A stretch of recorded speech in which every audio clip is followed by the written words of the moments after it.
क्या आपने कभी ये सुना है कि हिरणों के आंखों से जब बाल निकलना शुरू हो जाते हैं तब अंधे होने की वजह से महज 10 दिनों में इसकी मौत हो जाती है। और क्या आपने सींगों वाले खरगोशों को देखा है? वैसे क्या आप जानते हैं कि जब कभी खरगोशों में एक बीमारी होने के कारण ये फुदक नहीं पाते तब इसकी जिंदगी कैसी बन जाती है।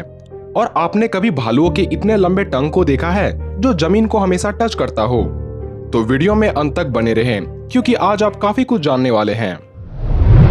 हाल ही में लोगों को एक ऐसी हिरन देखने को मिली जिसके आंखों में से बाल निकल आए थे, जिस वजह से इसे चलने में भी काफी परेशानी हो रही थी। हालांकि ऐसा कहा जाता है कि हिरणों की आंखें सबसे खूबसूरत होती है, पर कॉर्नियल डर्मोइड्स नामक बीमारी की वजह से न सिर्फ इनके आंखों की खूबसूरती जाती है बल्कि हमेशा के लिए इनकी आंखें और कुछ ही दिनों में इनकी जान भी चली जाती है। डर्मोइड बीमारी इतनी गंदी बीमारी होती है जो या तो आइरिस या फिर प्यूपिल वाले एरिया को कवर कर लेती है। और ऐसा नहीं है कि ये बीमारी सिर्फ हिरणों में देखने को मिलती है बल्कि इंसानों में भी ये बीमारी देखी जा सकती है। हालांकि ये इंसानों में काफी रेयर मानी जाती है, पर कुत्तों में इस बीमारी को देखा जा सकता है, जो हिरणों की तरह घातक तो नहीं होती, पर इनके आंखों में भी बाल निकल आते हैं। खरगोश काफी प्यारे दिखते हैं, इतने प्यारे जिसे देख आप इसे छुए बिना नहीं रह सकते। मगर क्या हो जब आपके सामने कुछ ऐसे खरगोश रख दिए जाएं जिसके सींग निकले हों, वो भी 2 या 3 नहीं बल्कि ढेर सारी मात्रा में।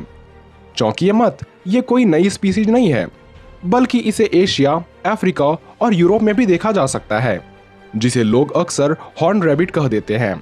पर बेचारे ये रैबिट पैपिलोमा वायरस से ग्रस्त होते हैं, जिस वजह से इसके चेहरे से सींग जैसी संरचना निकल आती है।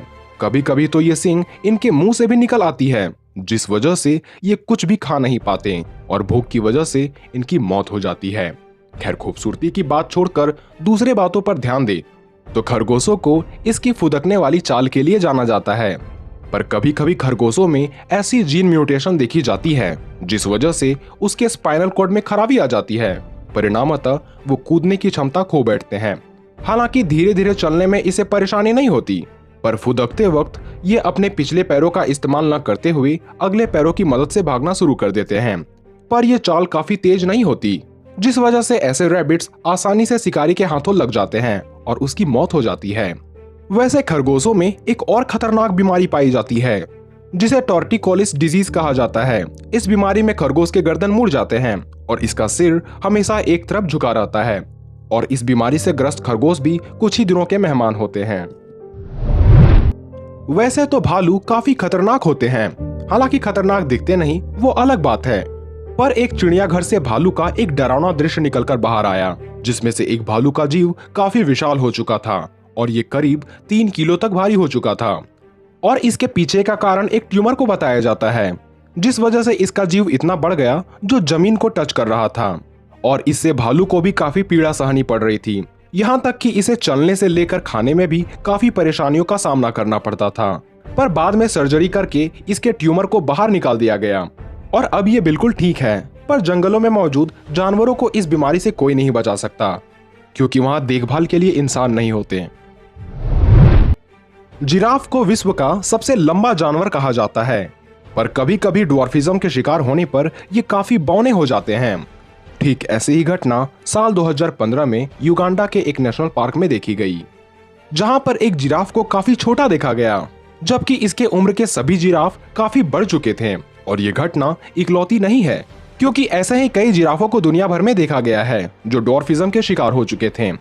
हालांकि इस बीमारी के पीछे का कारण अब तक नहीं बताया गया है, पर इस बीमारी से जिराफों की आबादी में प्रभाव देखा जा सकता है।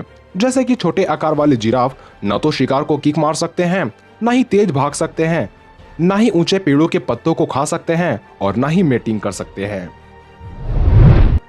अब इस घटना को देख आपको पता चलेगा कि ऊपर वाले किसी के साथ बुरा नहीं होने देते। समुद्र में खोजकर्ताओं ने एक बार स्पर्म व्हेल के झुंडों के बीच एक अजीब डॉल्फिन को देखा। वैसे तो ये 2 जीव कभी एक साथ नहीं पाए जाते, पर यह घटना सबसे खास थी।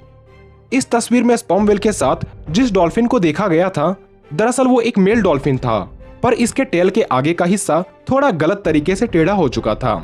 इसलिए हो सकता है कि डॉल्फिन के झुंड ने इसे अपने झुंड से बाहर निकाल दिया हो और स्पर्म व्हेल की झुंड ने इसे अपना शरण दे दिया हो। जो यकीन मानिए ये घटना किसी चमत्कार से कम नहीं है, क्योंकि अकेले ये डॉल्फिन जी नहीं पाती और स्पर्म व्हेल डॉल्फिन को ज्यादा पसंद नहीं करते। लेकिन इस केस में स्पर्म व्हेल इस डॉल्फिन को अपने बच्चों की तरह ध्यान रखता है। अब इस तस्वीर को देख आपको लग रहा होगा कि ये कोई खिलौना है क्योंकि इसका दिल शरीर से बाहर निकल रहा है, लेकिन ये एक वास्तविक में टर्टल है जिसे होप नाम दिया गया है। और ये टर्टल एक अजीब से बीमारी से ग्रस्त है जिसे इंसानी भाषा में एक्टोपिया कॉर्टिस कहा जाता है। इस बीमारी में दिल चेस्ट के बिल्कुल बाहर दिखने लगता है और इसके प्रोटेक्शन के लिए कुछ नहीं पाया जाता, जिस वजह से जरा सी भी चोट टर्टल की जान ले सकती है। ज़ीब्रा अपने सफेद काले पैटर्न के लिए जाने जाते हैं, पर साल 2019 में मसाई के एक नेशनल पार्क में एक ऐसा ज़ीब्रा देखा गया जो औरों से बिल्कुल अलग थी, क्योंकि इसके सेल में पाए जाने वाले मेलानिन पिगमेंट में गड़बड़ी होने की वजह से ये काली दिखने लगी। पर इससे ज़ीब्रा को क्या नुकसान होगा, इसे समझने के लिए एक बात ध्यान रखें कि जितने भी शिकारी होते हैं वो एक ही टारगेट पर फोकस कर पाते हैं और ज़ीब्रा का झुंड शिकारियों में इल्यूजन क्रिएट कर देता है और वो ज़ीब्रा बच जाते हैं। ऐसे में इस काले रंग के ज़ीब्रा के लिए सरवाइव कर पाना काफी मुश्किल हो जाएगा। खैर, उम्मीद है ये वीडियो आपको पसंद आई होगी, तो ऐसे वीडियोस देखने के लिए हमारे चैनल से जुड़े रहें।